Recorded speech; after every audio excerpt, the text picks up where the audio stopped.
Jérémie, chapitre 3. Il dit : Lorsqu'un homme répudie sa femme, qu'elle le quitte et devient la femme d'un autre, cet homme retourne-t-il encore vers elle? Le pays même ne serait-il pas souillé? Et toi, tu t'es prostitué à de nombreux amants, et tu reviendrais à moi, dit l'Éternel. Lève tes yeux vers les hauteurs, et regarde. Où ne t'es-tu pas prostitué? Tu te tenais sur les chemins, comme l'Arabe dans le désert, et tu as souillé le pays par tes prostitutions et par ta méchanceté. Aussi les pluies ont-elles été retenues, et la pluie du printemps a-t-elle manqué, mais tu as eu le front d'une femme prostituée. Tu n'as pas voulu avoir honte. Maintenant, n'est-ce pas, tu cries vers moi, mon père. Tu as été l'ami de ma jeunesse. Gardera-t-il à toujours sa colère? La conservera-t-il à jamais? Et voici, tu as dit, tu as fait des choses criminelles, tu les as consommées. L'Éternel me dit : Au temps du roi Josias, as-tu vu ce qu'a fait l'infidèle d'Israël?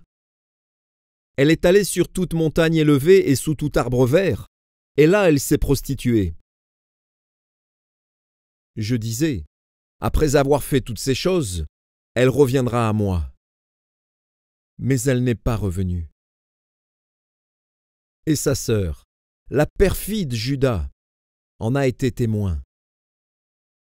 Quoique j'eusse répudié l'infidèle Israël à cause de tous ses adultères, et que je lui eusse donné sa lettre de divorce, j'ai vu que la perfide Juda, sa sœur, n'a point eu de crainte, et qu'elle est allée se prostituer pareillement. Par sa criante impudicité, Israël a souillé le pays. Elle a commis un adultère avec la pierre et le bois. Malgré tout cela, la perfide Juda, sa sœur, n'est pas revenue à moi de tout son cœur. C'est avec fausseté qu'elle l'a fait, dit l'Éternel. L'Éternel me dit : L'infidèle Israël paraît innocente en comparaison de la perfide Juda.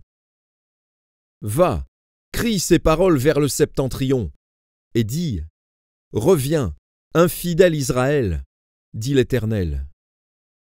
Je ne jetterai pas sur vous un regard sévère, car je suis miséricordieux, dit l'Éternel. Je ne garde pas ma colère à toujours. Reconnais seulement ton iniquité. Reconnais que tu as été infidèle à l'Éternel, ton Dieu, que tu as dirigé çà et là tes pas vers les dieux étrangers, sous tout arbre vert, et que tu n'as pas écouté ma voix, dit l'Éternel. Revenez, enfants rebelles, dit l'Éternel, car je suis votre maître.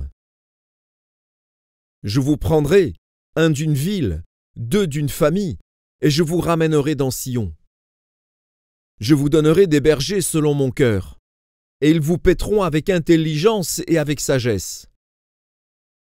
Lorsque vous aurez multiplié et fructifié dans le pays, en ces jours-là, dit l'Éternel, on ne parlera plus de l'arche de l'alliance de l'Éternel.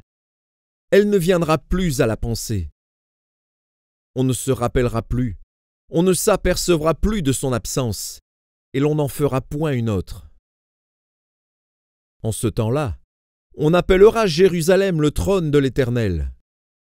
Toutes les nations s'assembleront à Jérusalem, au nom de l'Éternel, et elles ne suivront plus les penchants de leur mauvais cœur.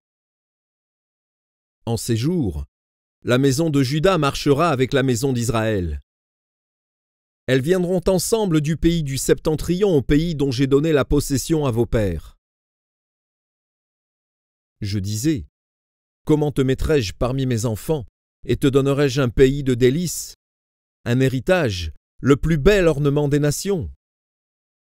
Je disais : Tu m'appelleras mon père, et tu ne te détourneras pas de moi. Mais, comme une femme est infidèle à son amant, ainsi vous m'avez été infidèles, maison d'Israël, dit l'Éternel. Une voix se fait entendre sur les lieux élevés. Ce sont les pleurs, les supplications des enfants d'Israël. Car ils ont perverti leur voie, ils ont oublié l'Éternel, leur Dieu. Revenez, enfants rebelles, je pardonnerai vos infidélités. Nous voici, nous allons à toi, car tu es l'Éternel, notre Dieu.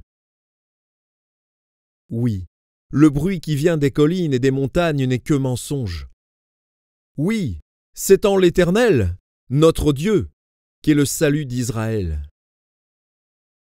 Les idoles ont dévoré le produit du travail de nos pères, dès notre jeunesse. Leurs brebis et leurs bœufs, leurs fils et leurs filles. Nous avons notre honte pour couche, et notre ignominie pour couverture, car nous avons péché contre l'Éternel, notre Dieu. Nous et nos pères, dès notre jeunesse jusqu'à ce jour, et nous n'avons pas écouté la voix de l'Éternel, notre Dieu.